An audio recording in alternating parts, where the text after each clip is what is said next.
Joint probability density function is nothing but the derivative of distribution function. Okay, since how many random variables here we have considered? Here we have considering two random variables x and y. That is why the joint probability density function is second derivative of distribution function. How many random variables we have to consider? So many times we are doing differentiation. Okay, so so we know that the probability density function we denote with small f, whereas the probability joint probability distribution function we denote with capital F. Okay, so fxy of x comma y is equal to dou square fxy of x comma y divided by dou x dou y. Okay, so since we have taken only two random variables, okay, that is why we are doing two derivatives. Okay, we are considering two derivatives. Okay, now we consider the discrete random variable.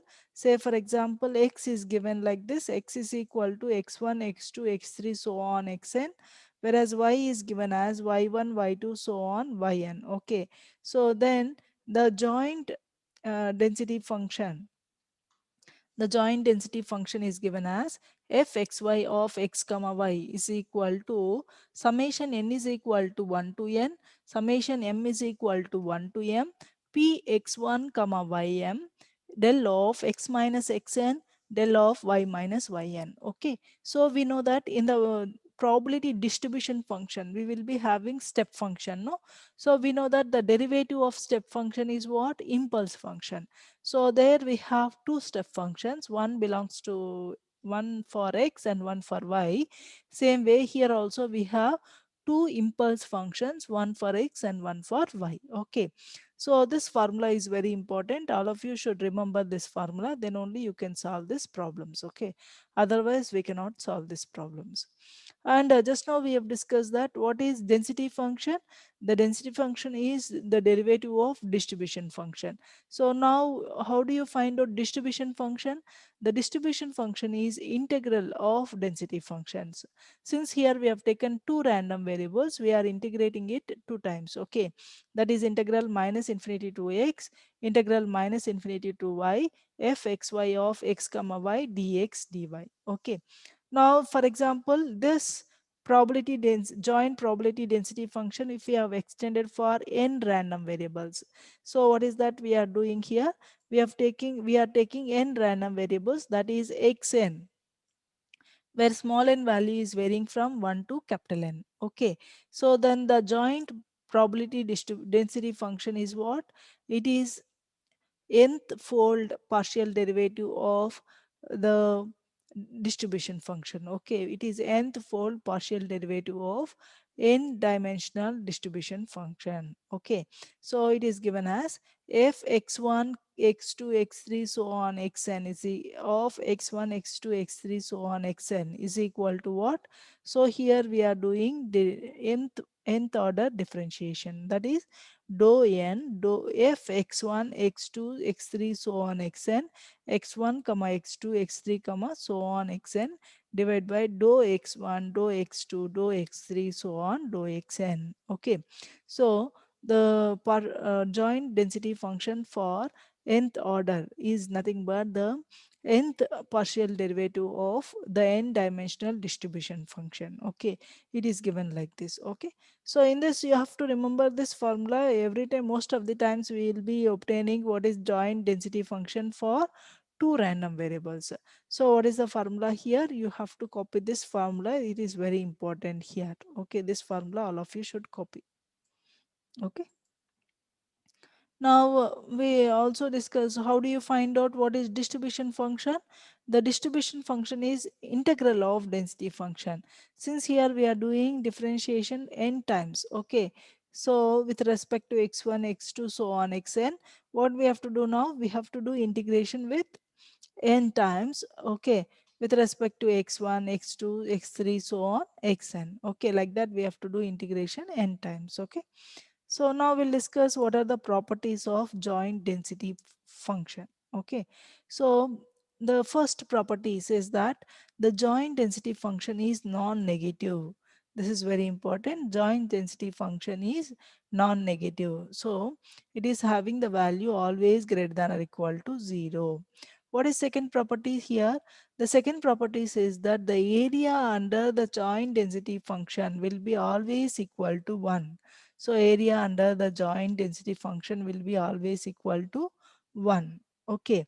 Then the third property says that the joint distribution function. What is joint distribution function? Is nothing but the integral of density function.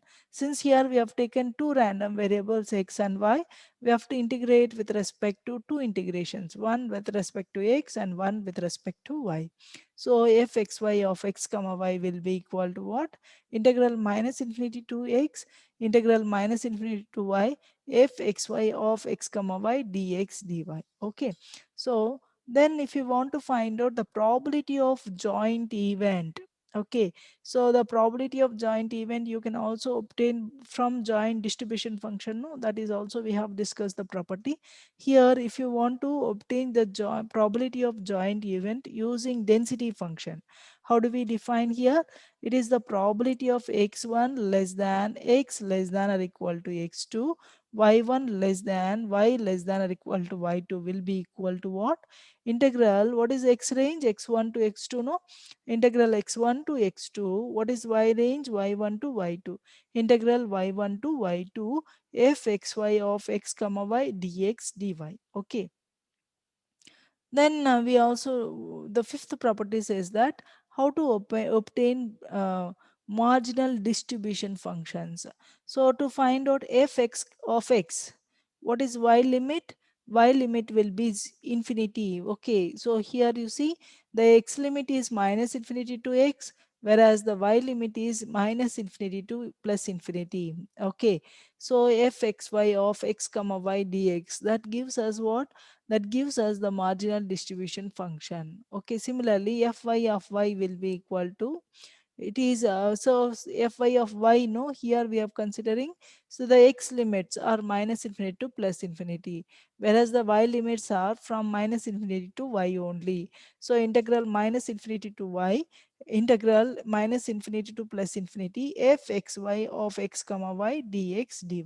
Okay, so this gives us marginal distribution functions. Similarly, marginal density functions. How do we obtain marginal density functions? Fx of x, we have to obtain fx of x. Okay, so it is equal to integral minus infinity to plus infinity fxy of fxy of x comma y dy. Okay, so it is equal to what? It is the partial derivation with respect to x where of f of x comma infinity. Similarly, fy of y is equal to what? Integral minus infinity to plus infinity fx comma y of x comma y dx is equal to dou f of minus f of infinity comma y dy. Okay, so like that we can obtain marginal density functions. Okay, these two formulas are also very important. Okay, so here we are finding x, no? So y, what is y value will be? Minus infinity. Here we are finding y, no, with respect to y, no. What is the value with respect to x will be? Infinity. So dou f in minus dou f of infinity comma y divided by dou y gives us what is that? Marginal